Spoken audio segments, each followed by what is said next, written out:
now it's different than yours because it's always going to be different. And you know, and I screw up with the best of them, but there are some institutional problems with that. For instance, what's it saying? A $100,000 home that you sell. First place, an honest value could be $100,000. An honest value could be $110,000, right? Same home. I mean, you have what we do is sort of an art, not a science. And so there's always some discrepancy. 100,000, 110, same house, but both values are good, really. Well, we deal with that, except we mass appraise, so we aggregate that, so we come up with an average. And then what's important to know when you look at my website is that we deduct the cost of sales, which in most properties is about 15%. So say we come up with $100,000 for home value, we're going to deduct how much? 50%. Which is, so that makes that house on my website $85,000. Now, so right there, I'm off, you know, because most people don't know I'm deducting that, and I'm required by law to do that. So I've already started off. Next thing, remember, is a January 1st appraisal. So you're looking at the website 6 months later. So my price now, it was off 15% to begin with. Now it's 6 months worth of off, maybe up, maybe down. A year from now, you're looking at my website. Now I'm off a year. And we appraise every January 1st, but it takes another 6, 7 months to get that value certified and back on the website. So literally, the value on my website could be 1.5 years old. And it was sort of off to begin with. So, you can blame me for a lot of things, because I'll probably mess up a lot of things, but there are some sort of institutional problems with me just being right on, you know. So I just wanted really to have you understand that. Like I said, there'll be plenty of things to blame me for, but that won't necessarily be one of them. All right, well, I want to talk to you, and this is really interesting. You know, you're all familiar with the $25,000 homestead exemption. It's that additional $25,000 that's really, really odd. And do we have a thing, a thingy dingy? Yep, here we got it. Yeah. Okay. All right, it's an additional $25,000, sort of. And let me tell you, it doesn't apply. We'll go here. It's up to $25,000. It does not automatically double the existing $25,000, and let me tell you why. When we were working on this in the legislature in 2008, in Florida, there's a lot of small rural counties. Literally counties that have 10,000, 15,000 folks. Those counties, at the time, some of them had an average home value of $50,000, $55,000. Had we simply doubled the homestead to $50,000, what would it have done to a county with average home value? It would have wiped out their entire property tax. They would have had no funding for their cities and counties, period. So, knowing that, we basically take the first $25,000 off. We skip $25,000, so we don't do any deductions. So those small counties will get some revenue, and then sort of that third $25,000 home value is where we start to apply this. Does that make sense? Yes. And I can do a really good job of not explaining things well, so if you don't understand. All right, so there it is. So it applies to homes greater than $50,000. So that's that third $25,000 of home value that it starts to be deducted for. And it doesn't apply to school taxes, which is another little twist. So school taxes typically are about 50% of your property tax. So really, your additional $25,000 is worth $12,500 off, really, which translates into, on average, about a $250 savings, which is better than nothing. So it was an additional, little additional discount. Back in 1935, we had the first homestead exemption. It was about $5,000. It probably knocked 80%. It probably took out 80% of the homes in 1935. So now here we are. This is, maybe I can sort of, I think you got the gist of it, but I will go over it again. So anyway, if a home is worth from $1 to $50,000, they're going to get that first $25,000, right? Then up to 50 to 75, and this is a little additional information. So this is where that second 25 starts to go in, right? But it's up to 25. So that means, say a home is $65,000, you're going to get $15,000 down to that $50,000. We got to leave those local small counties that little bit of untaxed value to tax. So at the point at 50 to 75, if it's a $75,000 home, you'll get the full $25,000, the full second $25,000. But if it's a $65,000 home, you're only going to get $15,000. If it's a $55,000 home, you'll get how much off? $5,000. You guys got it. So Talking the additional.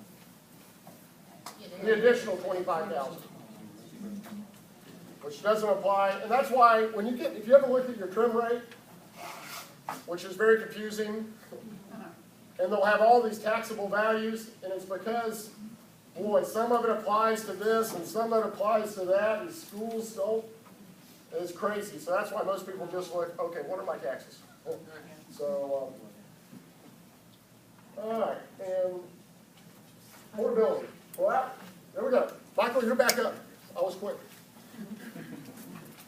Okay, so we've talked about, these different values and how you've got market value that may be way up here and your assessed value here, and this difference in between, which is your Save Our Homes amount or your amount, portability amount that you may be able to take somewhere else, all thanks to homestead exemption and second homestead exemption.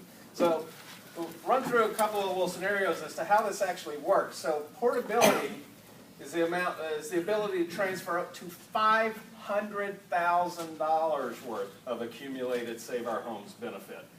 This was, when it came into play, they wanted to make sure the Big Palm Beachers got their, big amount transferred over too. So you can move this over to another property. It might be a new property you purchase. It might be an existing property you already own that maybe you had as a rental and now you want to make that your homestead. But you have to do this within 2 years. So what exactly is somebody porting? We're going to run through an example here. Let's say a while back you purchased a property, $200,000. Our assessed value on that was at $170,000. We take out that 15% plus or minus. You had the homestead exemption of $25,000 because this was prior to 2008. This was prior to that amendment that gave the additional $25,000. So that gave the taxable value of $145,000. Now, let's move forward in time to now, 2013. The market value is at $290,000. So this $200,000 house, let's say it went way up at the height of the market. Now it's come back down to, say, $290,000. And we're looking at the 2013 assessed value. Now, that's that $170,000 amount that's grown over time by a maximum of 3% or the percent change in CPI. So it's not exactly 3% every year, it differs. So let's say that's $179,500 now. So the difference between them is $110,500. That's your Save Our Homes benefit that you can port somewhere else. That's the amount you've not been taxed on. And a little bit later when we do a demo, I'm going to show you on the website where you can find that. Remember that chart from earlier? That would have been that huge amount of money that potentially could have been ported somewhere else too. And then as values collapsed, the amount that you can port collapsed along with it. Okay, two formulas here. So when this went into effect, the legislature said, okay, we'll write two formulas if you are moving to a home of higher value or to a home of equal or lesser value. So if you're moving to a home of higher value, remember our current value is $290,000, our assessed was $179,500, our portability amount is $110,500. If we're moving to nicer, bigger home here, our purchase price is $450,000. Took the 15%, so we're at about $382,500 on the tax roll.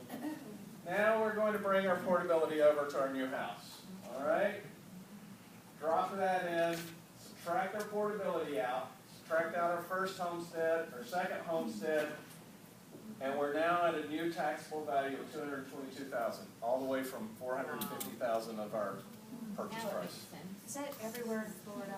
That is everywhere in Florida. You can take it from, if you're moving to Miami-Dade and you had a house here and you've got a portability amount here, when you file for homestead in Miami-Dade, you also file for portability. They contact us, we contact them, there's this huge paper shuffle, and you get your portability sent down. So somebody moving from, do we need to like tell the kids to make sure you file for that portability before you move and buy a house up here?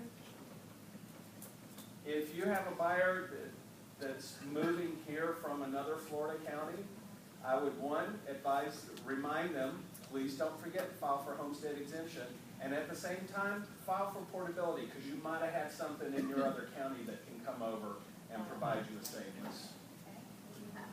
Is that a form on the website? It is a form on our website. On our forms section are all the exemption forms, and the portability form says Save Our Homes Portability.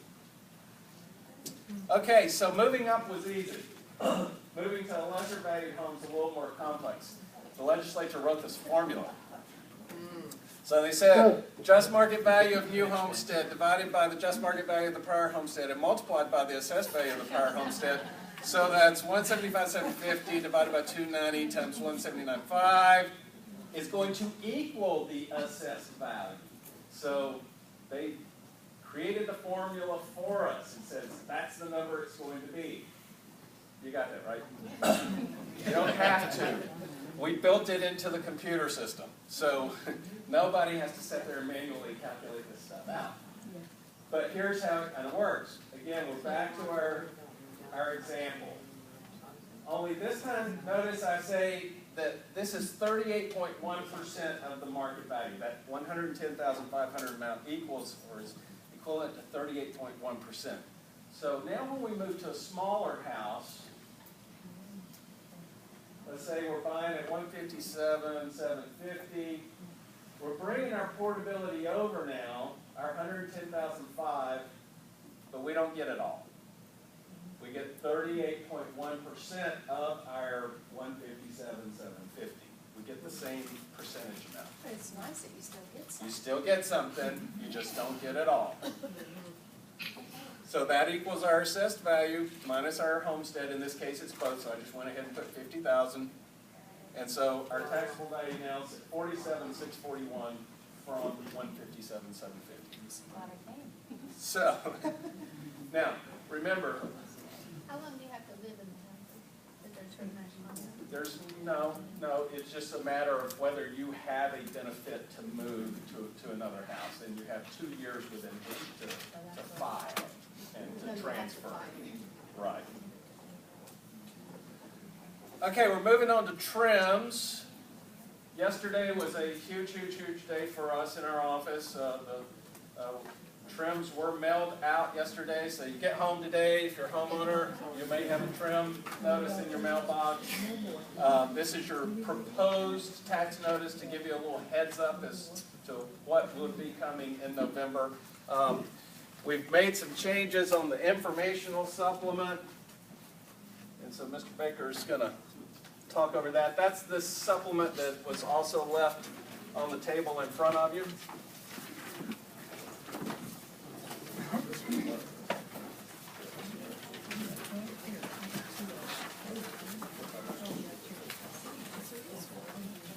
Yeah, previously, there was always a supplement that you got with your trim notice. And I never met anybody that actually read it. You know, it looked like something out of, you know, the Obamacare bill. So, you know I never read it. It was just bureaucratic stuff.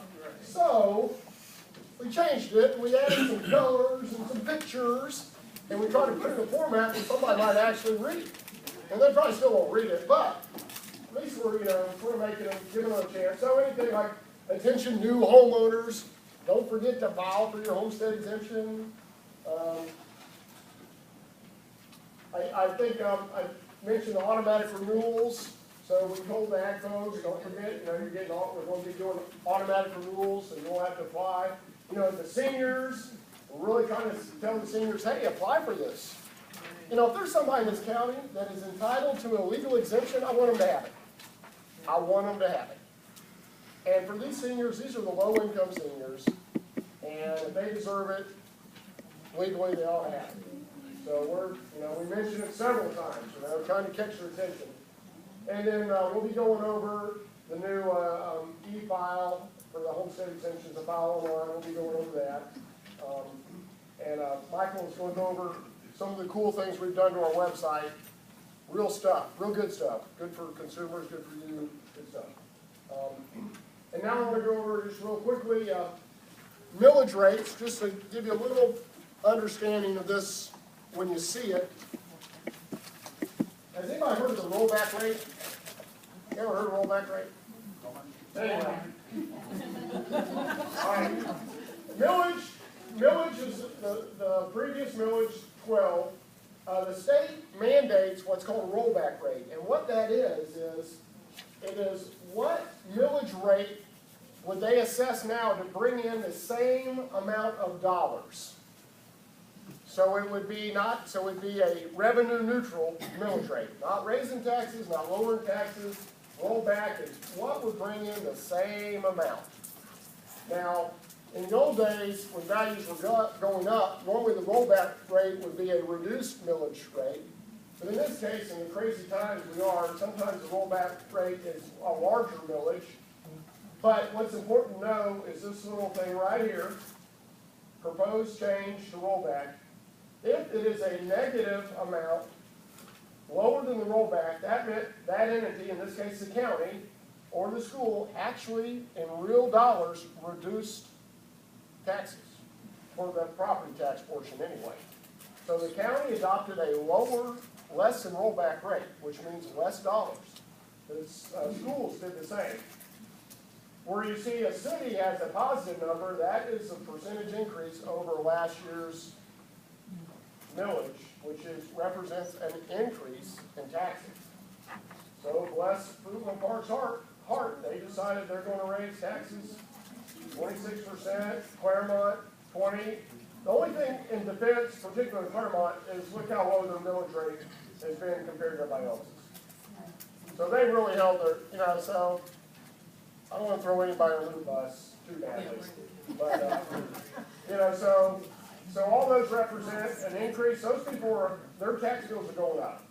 And these people, their tax bill is going down.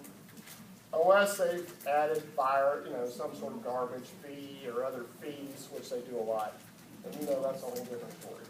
So I just wanted to let you understand what a rollback rate is. That's supposed to bring in the same dollars of the previous year. And so you just got to be, when you look at millages, it's a tricky subject, whether it's actually raising your taxes or not raising your taxes. So hopefully this helps some. And now Michael's going to go over the really cool things we've done with the website. Yay! Yay! Yay! Any questions on my part? Nobody wants to talk about millages. I really didn't want to. I'm surprised that Howie's so high. Okay, we've been working really, really hard to try and make changes to the website which have an actual positive effect. We have basically two user groups on the website. There's the homeowners that they go on the site and they're trying to find out primarily information about exemptions. And then we have the professional users, you guys. Everybody from the fire sector, the finance, insurance, and real estate sector. And we track our usage through Google Analytics, and so we're looking to see, are some of the changes we're making effective, and we're trying to put information out there that gets information to you faster, it's easier to read, and so this is a snapshot of, if you remember, what the website used to look like before Mr. Baker came into office. And it was hard to find exemption information. This is just a snapshot of one page out of the Google Analytics that we use to monitor the site. This was a year ago, January 1 to January 30, 2012. And the area circled down there says page visits, 8.11.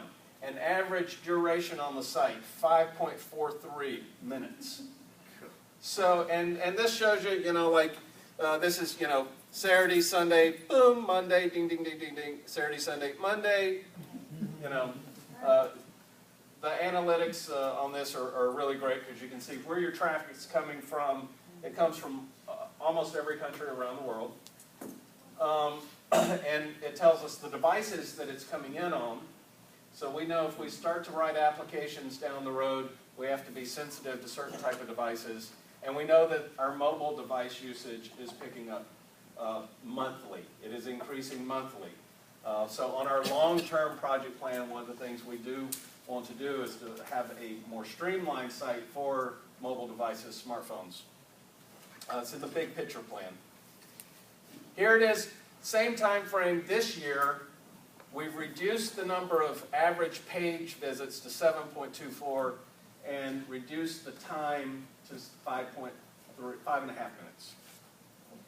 Now that tells us that people are getting on the site, they're finding things more quickly, getting to what they need, getting business taken care of. So we want to do a demo and show you a few things we've been working on.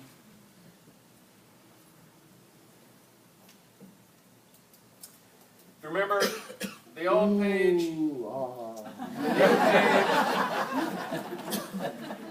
Now, like I said, there were two types of user groups: the homeowners and the professional group. The home page is built and designed for those homeowners because we needed to be able to direct them first time onto the site. Where do I go? What do I do? So it's pretty much front and center for homeowners. So everybody's been loving that.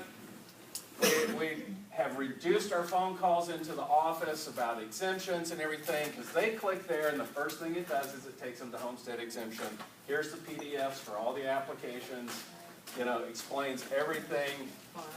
And so we've done that not only for homeowners but also for our seniors, the veterans, our agricultural community, and our business community for filing their tangible personal property returns.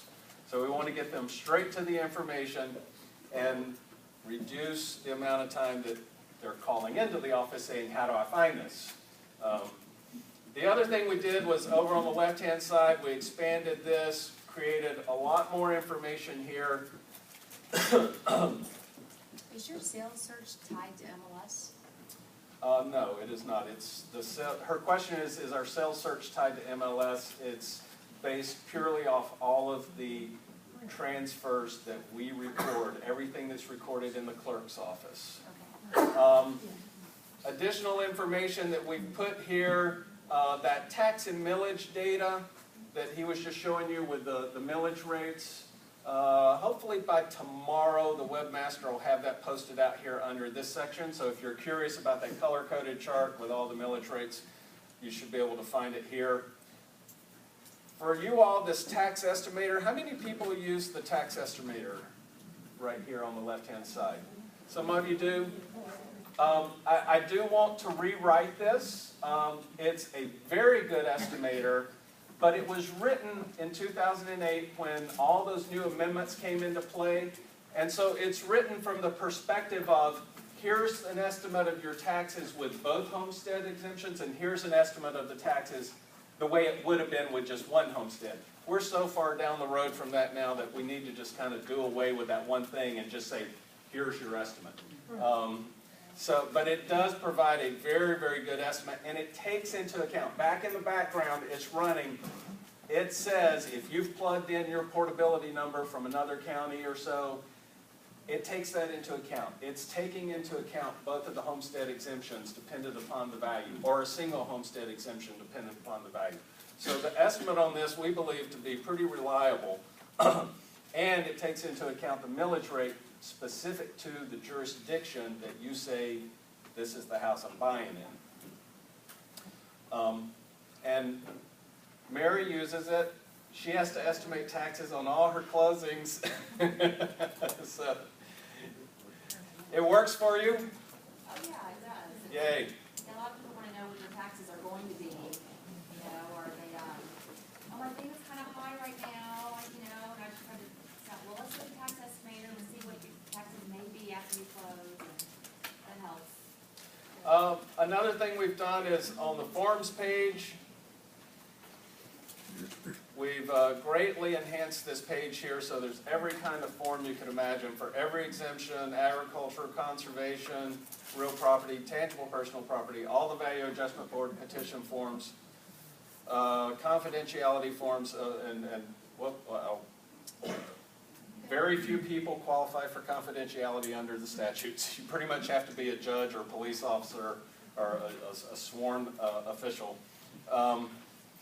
And we want to do the same very soon here on the links page as well. Currently, the links page only gets you to a couple of places. I've been working on this in the background, hope to get with a webmaster soon, so that we'll have a very rich page here for you to get to.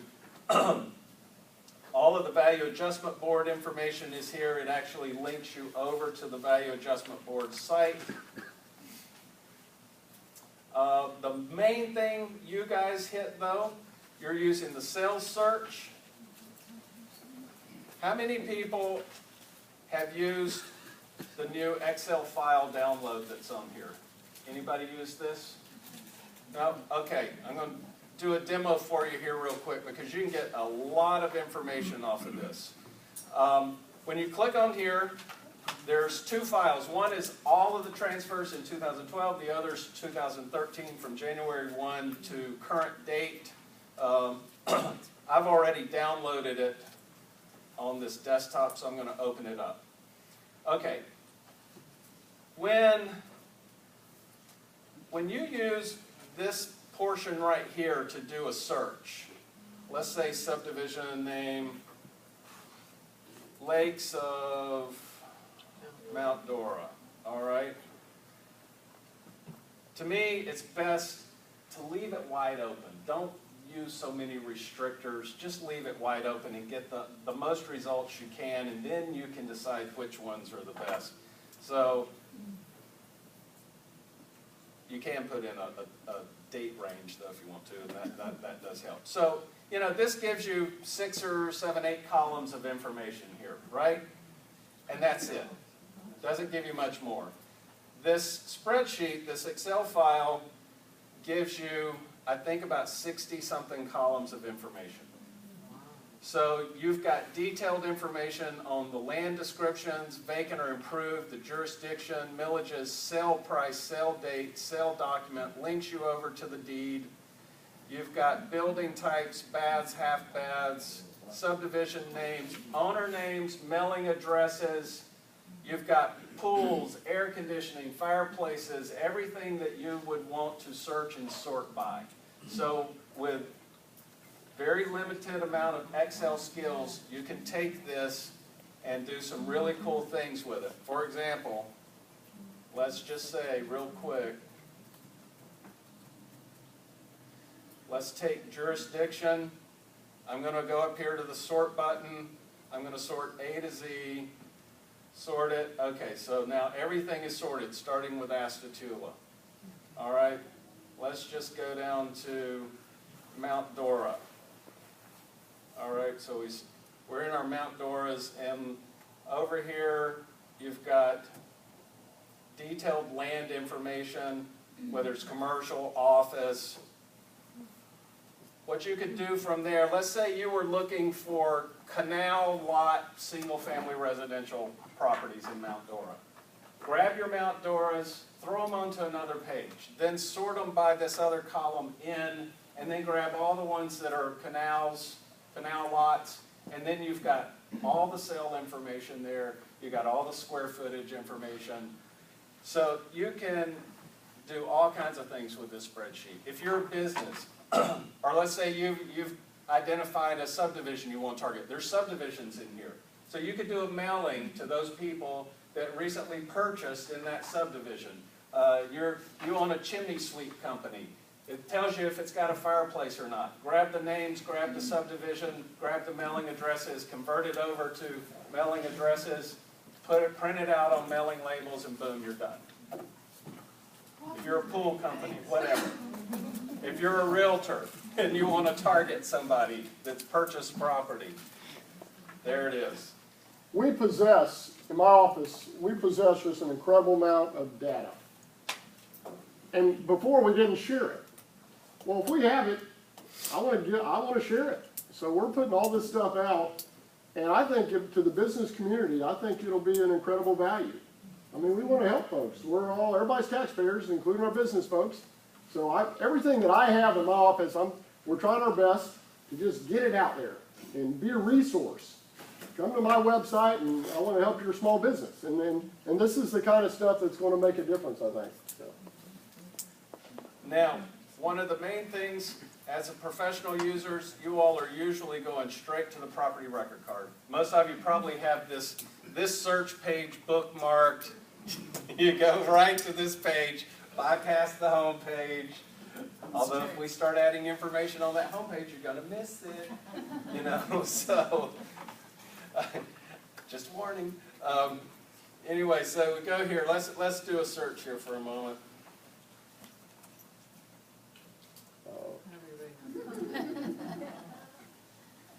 When you're elected official, you're front and center, right? Okay. As of this morning, how many people have been on this page today? Anybody been on it already today? You've been on it today? Okay, because I know most of you hit this page all the time. As of this morning, we've made some changes, some enhancements. Under the residential building right here, this line right here used to say fix 2, fix 3, fix 4. It was your bathroom fixture, so if it was a fix 2, it was a half bath with a sink and a toilet. If it was a fix 3, it was a full bath with a sink, a toilet, and a tub, or a shower. Done away with that. So now, yay, how about it? Let's hear it, yay. All right, so now we're telling you 4 bedrooms, 2 full baths, 1 half bath, no fireplace. We're telling you it's got central heat and air and an attached garage. So we've redesigned this portion right here so you can get the information you need a lot faster and you don't have to figure out these fixtures sort of thing. Because that's really something that we just do internally in the background in our system that's kind of a added value sort of situation. So that's one of the big changes. Another big change is that this line right up here, it tells you it's residential. It now tells you it's single family. If this were a duplex, it would now say duplex. If it were mobile home, it'd say mobile home. And we're providing you the building value portion of this right here. We always had that land value right there along with the land data, but we didn't tell you the building value. So now, also, when you get down to the bottom of the page, we've got the total just market value here. Remember I said I was going to show you where you can find your Save Our Homes amount if you have an amount that you can port to somewhere else or an amount that's giving you a benefit. That would be right here, Save Our Homes benefit. So 147,671, the assessed value is also 147,671 because there is no benefit to subtract. Other exemptions would be things like those senior exemptions, veterans exemptions, things like that. Both homestead exemptions are subtracted out right here, so now we are down to the taxable value. Remember, stack your values. Market value, assessed value, taxable value. And then remember also, if you go comparing values, don't compare assessed values with other properties. Don't compare taxable values. That'll mess you up every time because of assessments and duration of time that people have lived in properties. Market value, adjust value is what you'd want to look at. So, assessed value is a new item as of this morning as well. This is new to the page. Yes, ma'am. What about lot dimensions? Lot dimensions. Yes, please. Okay, let me get over to the map. Well, it's at the top here. We don't have them stored in any sort of way to be able to say this lot is 50 by 100, or it's a regular lot or an irregular lot. What's that? When you scroll to the top, it's got the front.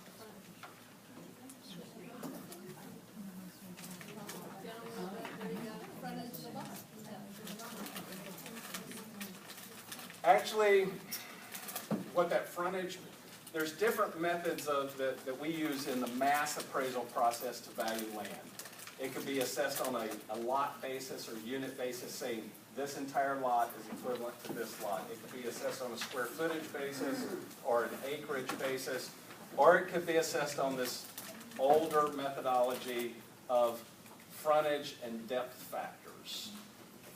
And that's if a property is assessed using that methodology, then it would show right there a frontage and it would show a depth.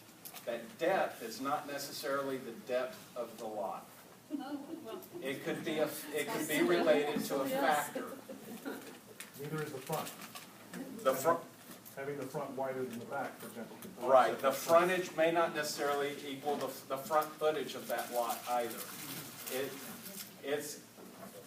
Don't rely on that to mean this is the size of this lot. Go to the map, verify it, or go to the original plat, verify it on the plat. So, and speaking of that, let's get over to the map so I can show you a couple of things we've recently done on the map site.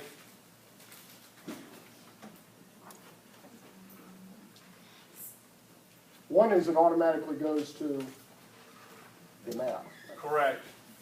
When I clicked map search just then, it now goes straight to the map. Previously, it used to go to the Lake County GIS homepage, and then you had to find where is the map, you know. Now we're just sending you straight to it. So in this case, I told the class earlier this morning, I'm a new homeowner here. I'm a new resident to Lake County.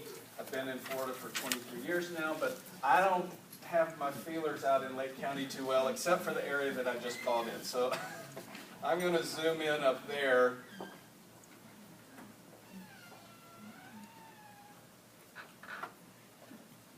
And show you a couple of things that we've done. Okay, lot dimensions.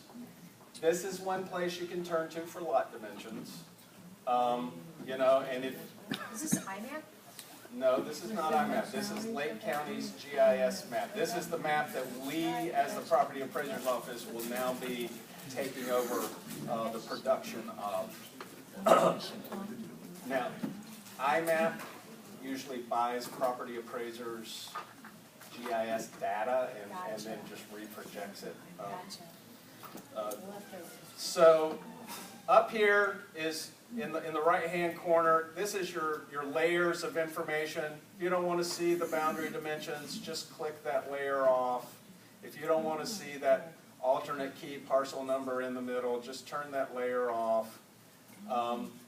This is where you can control all the information. Now, one additional thing we just did is we made the subdivision lots, those lot lines, actually a small little dashed line feature in there. Now, if you're in a cookie cutter subdivision, it's lot 1, 2, 3, 4, 5, 6 on down the road. Your parcels tend to always match your lots, right? But if you're in an older subdivision area, somebody may own all of this lot, and they may own a little portion of another lot next door, or they may own 2 lots or something like that. Previously, these lot lines were solid lines, so it was difficult to see the difference between what was a parcel line and what was a lot line. So for example, this house right here, you know, that solid line right there, that's his parcel. That's his tax parcel. That's what he owns. He actually, that little dash line is the lot line. So he actually owns this lot and this lot. His legal description might say something like lots 6 and 7, you know. So those lines now are little dashed lines. It helps delineate the difference between the original plat and what's actually the taxable parcel. Is there a way to measure what the lot size is? Yes, there's, you can do two things. Turn back on those boundary line dimensions right there, and that gives you the dimensions of the lot and the parcel. Beautiful. Now, if you ever run into something that looks a little weird on the map, because this is being, the GIS system's auto-placing these things. So, like, if any number ever looks a little suspect, turn to the original plat. Go, pull up the original plat, research it, and always double check that sort of stuff. But, yes, ma'am? On the aerials, you used to go back like 5 years. Are you still doing that? Yes, you can get to the aerials here. Okay. We're currently looking at 2011. Mr.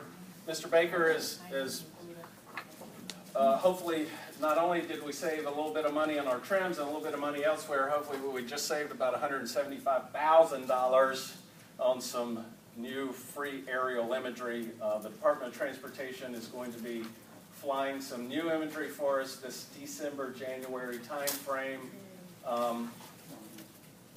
Hopefully, we've been working with them.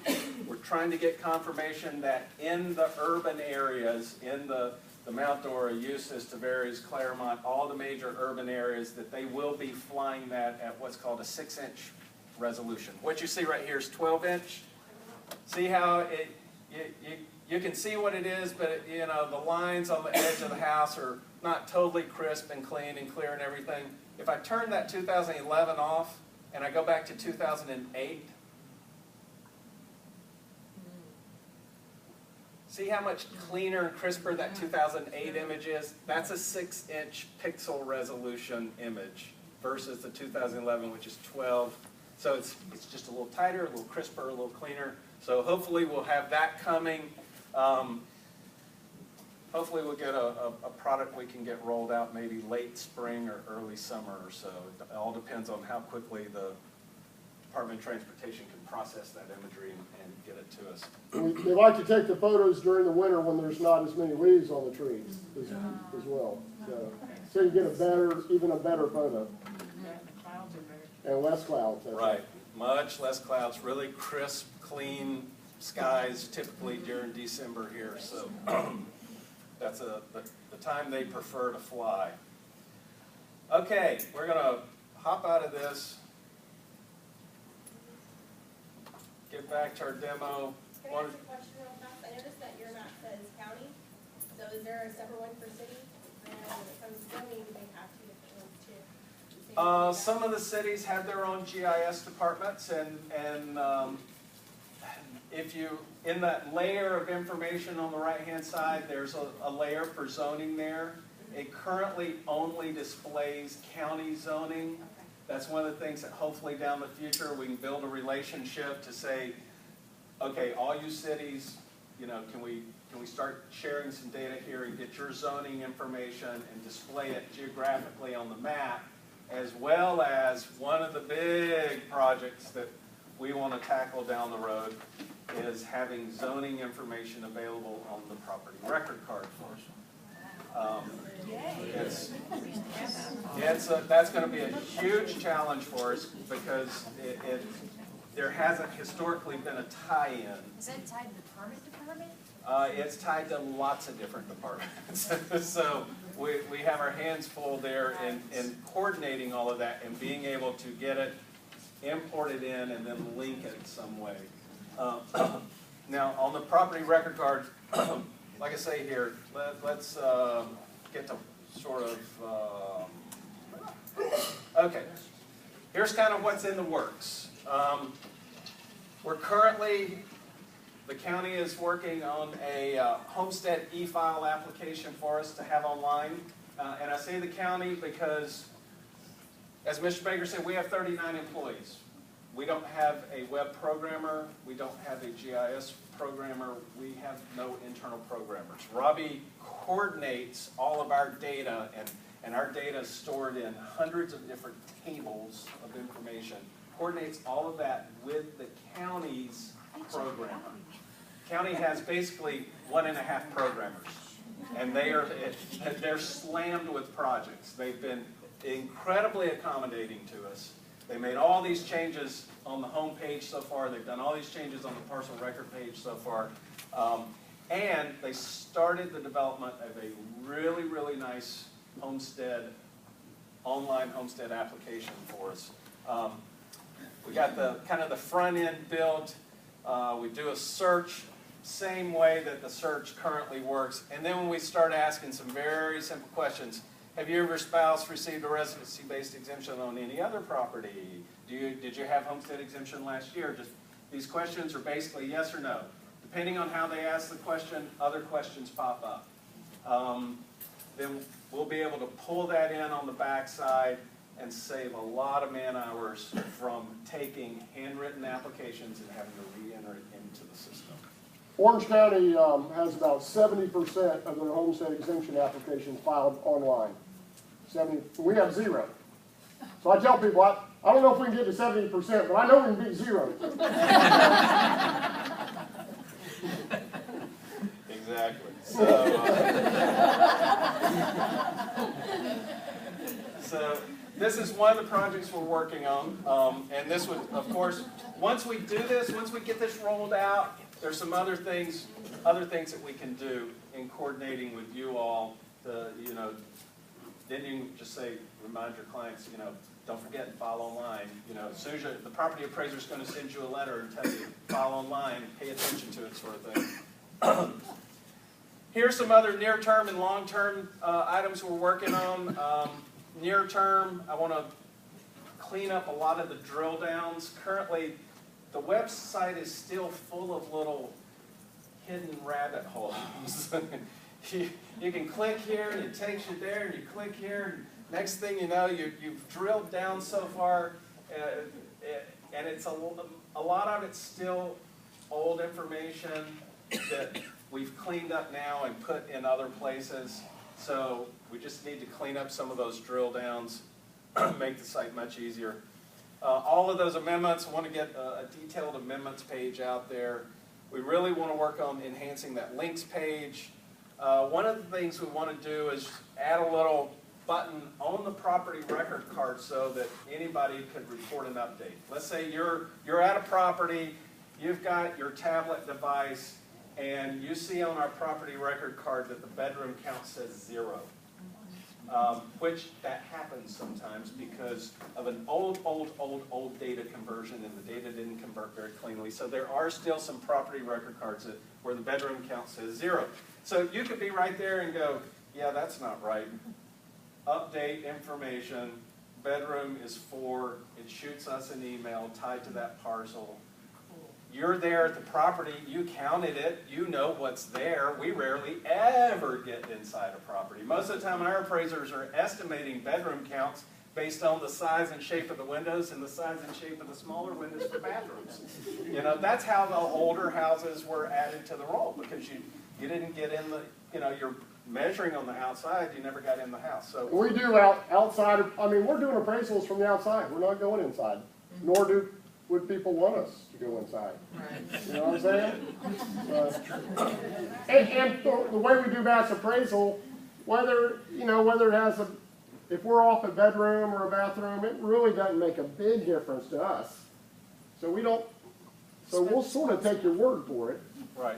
It won't, nobody could use, if someone actually said, oh, I want to pretend my house has more bathrooms, or, I guess, I don't know why they would do that. So we wouldn't expect people to lie to us. So you tell us it's got 4 bathrooms or 4 bedrooms, okay, we'll change it. It won't change the market value because of the way that our tables work off of set base rates. That whole living area is the same rate, whether it's chopped into 3 bedrooms or 4 bedrooms for our purposes. Another thing we want to work on is adding some links into that property record card to different places, to permits, primarily the building permit information. That's going to be a real big challenge, but it would be very, very useful information.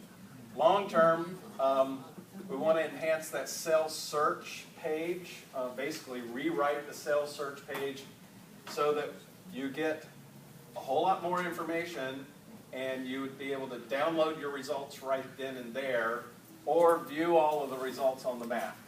That's kind of the ultimate goal for us to get to on that. And as well, down the road, we want to completely redesign that property record card as well. Provide greater, more information, first off, zoning information, and also to hopefully provide a little bit better control over the printing of the card. Currently, if you print the card and the font comes out really, really large, or you go, oh my gosh, they made this change and now it's printing from 2 cards to 3 cards, go up to your print settings, go to, instead of clicking print, if you're using Internet Explorer, some of your other Chrome or Firefox or some of the others may have a few different other controls. But if you're using Internet Explorer, go to Print Preview, and then you've got the ability right there to change your your size. Your screen size may be set at like 150 or 125 or something. Just shrink that down to like 100 or so. The font will print out a little smaller on the page and you'll print out less pages. You can play with that in printing out those property record cards. It'd be great for us to add some links in there to things like existing imagery, Google Street View, Google, in case you hadn't seen their little card, they are driving around refilming Lake County right now. Robbie and I ran into them a couple of weeks ago.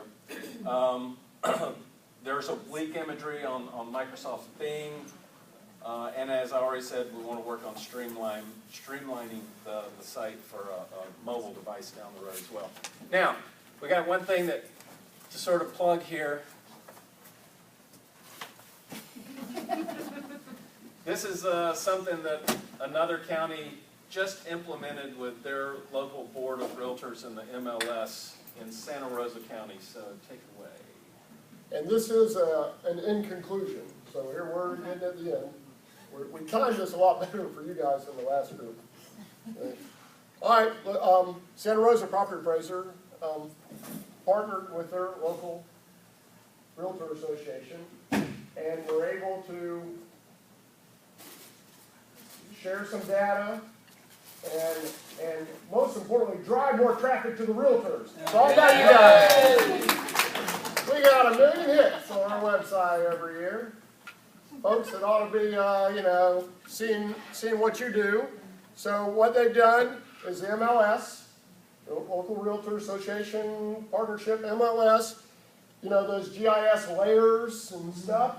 Well, here's like a sample layer of a neighborhood. It's color coded. Those are all homes for sale. So if someone's looking at a house, they can see what else is there. They can click on it. Here would be the property record card. Look what we can do for you. Look at that. Look here. See, we have the MLS. And for that particular property, who's got it listed? Huh? We can do that for you. Cool. Just saying. Just saying. So, and we could have a layer, and we could have a map for those folks. You could have a whole county everywhere you're going. Your company's popping up for what's for sale. Isn't that nice, huh? Cool. So anyway, once again, we want to be an asset to you. We want to be an asset to the community. There's so many great things we could be doing, and we're getting there. And we want to work with you folks. You're a valuable part of this community. You're an incredible portion of our economy. I would be negligent if I wasn't doing everything I could to help you do your business. And of course, what you do helps the citizens, right? Yeah. So we're all in this together. And so, with that, do you have any questions? Since we're 2 minutes ahead of schedule, or maybe 5 minutes, depending on which clock. Any questions? Yes, sir. I may not be addressing this directly, so if I'm not, just tell me no and I'll find out somewhere else. I deal with home buyers all the time that see something that appears to be a non-permitted improvement, or we look in the record and something obviously has been improved that was never permitted. And their fear becomes, they're gonna do something and the appraiser's gonna come in and see it. What is the process if somebody discovers something like that? What's the hook for the homeowner to buy it? Is he gonna be forced to rip out a kitchen or? Well, of course, all that permitting stuff, as it applies to me, we're always catching things. People make additions without getting permits all the time. And we just eventually sort of catch up with that. And that can add to the value. But we're not like an enforcement. We're not turning you in. We're not punishing. We just, if there's an addition and it adds value, we just add the value and put it on the website, and bill you. The county might fine you or whatever, but that's up to the county. I'm not in that business of doing. I guess that's my question. Do you guys, if you guys see it, you report it to the county, now the county's involved? Robbie, no. Usually, like Mr. Baker said, is once we come across it, then we start putting it on the tax roll at that point. The only time that's happened is when we found an entire house, and that has happened. Well, yeah, we just recently found, was it in the Green Swamp area? Some entrepreneur bought some property out in Green Swamp, and darned if he didn't build an entire house without a single permit. I forgot how we found it, but we found it. We put it on the tax roll. Now, we did let the county know. Yeah, that was a whole house. That was crazy. So, Nothing about the property's up to code. yeah. Anything else? Well, folks? Yes. Buyers are always asking, like, Orange County's got a beautiful thing where you go and you pull up the property record and boom, it tells you what school, all the cool? great information. Right. The school board for Lake County, the website is just awful. Our schools aren't that good. Our schools aren't that Well, good. there's Orange County is a larger, wealthier county, first place. But Mr. Donegan, who was there for years, who lost his election, that's bad for Bill Donegan, but it was good for me because then I was able to steal his chief deputy. But Mr. Donegan did a great job partnerships with the school board and cities and private entities to raise money to pay for a lot of their website enhancements. And their website is terrific, and that is the direction we want to go. And we'll go there as we come up with the resources and the money. So. 50% of our taxes go to the school board then? And they Yeah, well, but I can't make them pay it. I can just smile real big. And we'll support you. I'll smile big, tell them be beneficial to the parents. But we want to get there. So again, hey, thank you for all coming. You guys have been great. Thank you.